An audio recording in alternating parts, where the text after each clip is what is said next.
It was a bright and sunny morning on the Peterson farm in rural Oklahoma. The air was filled with the scent of blooming wildflowers and freshly cut hay. John Peterson, a robust man in his late 40s, was up at dawn tending to his fields.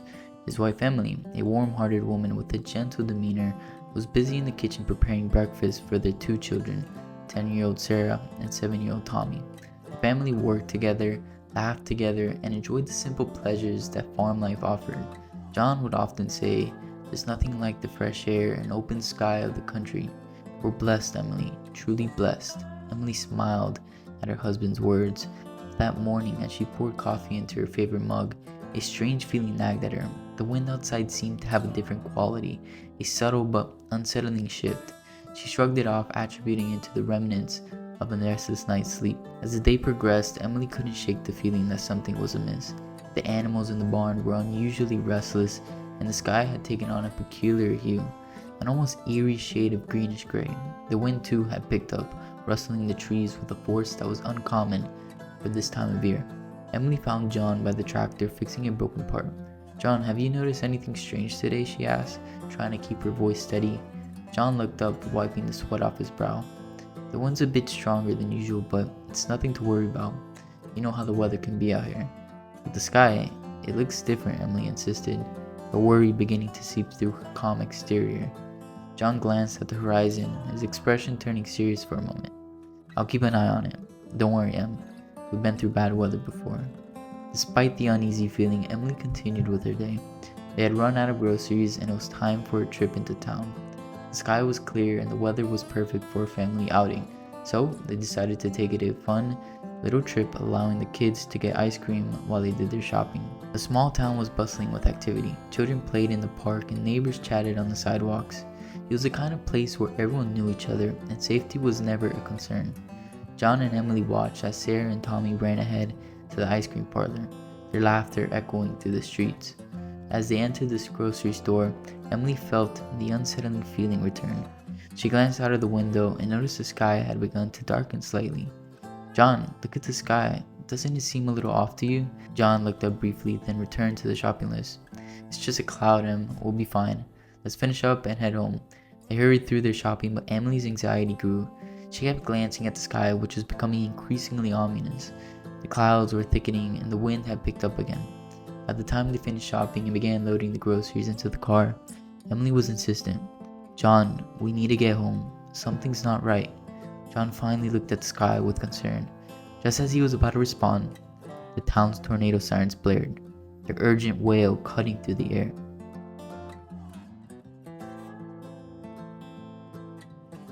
Emily's heart raced. "Let's go now," she urged. They quickly bundled the kids into the car and raced home, the sirens a constant reminder of the approaching danger. The 5-minute drive felt like an eternity, the tension palpable as they sped down the country road. The sky grew darker with each passing second, and the wind began to howl. Arriving at the farm, John and Emily quickly ushered the kids towards the storm shelter. "John, get the kids inside. I'll grab Max," Emily shouted over the growing roar of the wind. John led Sarah and Tommy into the cellar, their dog Max following close behind. Once inside, he turned to see Emily still outside, frantically trying to gather a few cherished possessions. "Emily, leave it. We need to go now," she shouted. Emily hesitated, her arms full of keepsakes. "I don't want her to lose everything," she cried. John climbed out of the shelter and ran to her side. "You won't lose everything, because you have us," he said, taking her by the hand. Realizing that her family was all that mattered, Emily dropped the items and followed John back to the shelter. The cellar was dark and cramped, but it was the safest place on the farm. John shut the heavy door behind them, securing the latch as best he could. The wind outside was now a deafening roar, and the ground seemed to vibrate with the power of the approaching storm. Emily held the children close, her heart pounding. She could feel the cellar door straining against the wind, the metal hinges groaning under the pressure. John sat beside her, wrapping his arms around her and his family. "We're going to be okay," he said, his voice steady but strained. "Just hold on tight."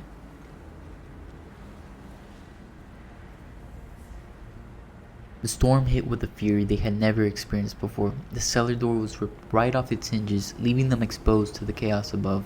John threw himself over Emily and the children, shielding them as debris rained down.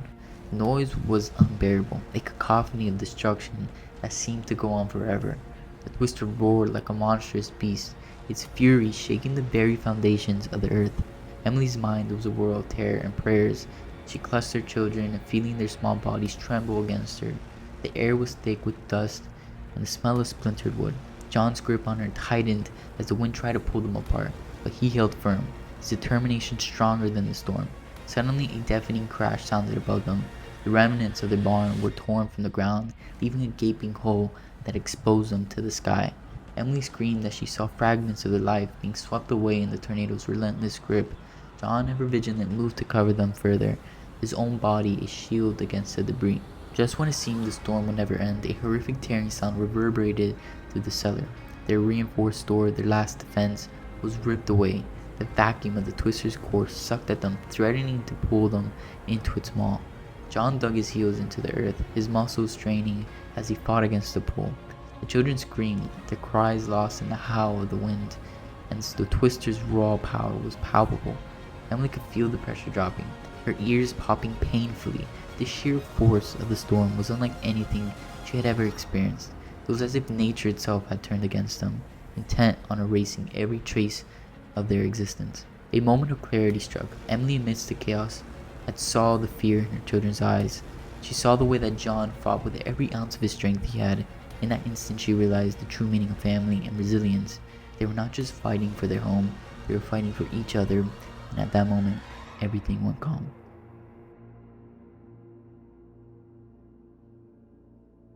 When the wind finally died down and the world grew eerily silent, John cautiously lifted his head. The cellar was filled with dirt and debris, but they were alive. "Is everyone okay?" he asked, his voice hoarse. Emily nodded, tears streaming down her face. Sarah and Tommy clung to her, their eyes wide with fear but unhurt. John helped them to their feet, and together they climbed out of the cellar into a world that had been completely transformed. The farm was unrecognizable, the house was gone, reduced to a pile of rubble. The barn was a twisted mess of wood and metal. Fields that had once been lush and green were now littered with debris. Emily stood in shock, her mind struggling to comprehend the devastation. John wrapped his arms around her. "We made it, Emily. We're all safe. That's all that matters." In the days that followed, the Peterson family faced the monumental task of rebuilding their lives. Neighbors and friends from nearby farms came to help, offering food, clothing, and labor. The community's support was overwhelming, a testament to the strong bonds forged in rural life. Emily found solace in small things. She salvaged a few keepsakes from the wreckage, including her grandmother's quilt, miraculously untouched by the storm. John worked tirelessly, clearing debris and making plans for a new house.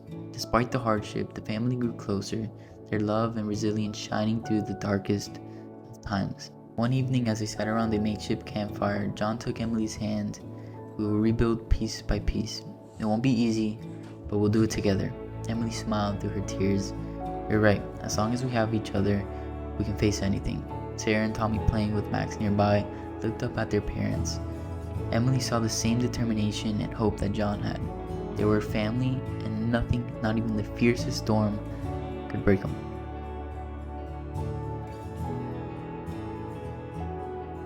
The storm had proven that while homes and possessions can be rebuilt, the true foundation of life is the family that stands together. No matter what challenges arise, the story of this family is an enduring reminder that the face of adversity, it is the strength of familial love and support that guides us through the darkest times and helps us rebuild stronger than ever before. On that note, that wraps up the story of a family and their unbreakable bond in the face of devastation. If you haven't already, I'd appreciate if you would like and subscribe. Also, leave a comment on any stories you want me to bring to life. But other than that, while this story may come to an end, the start of another begins.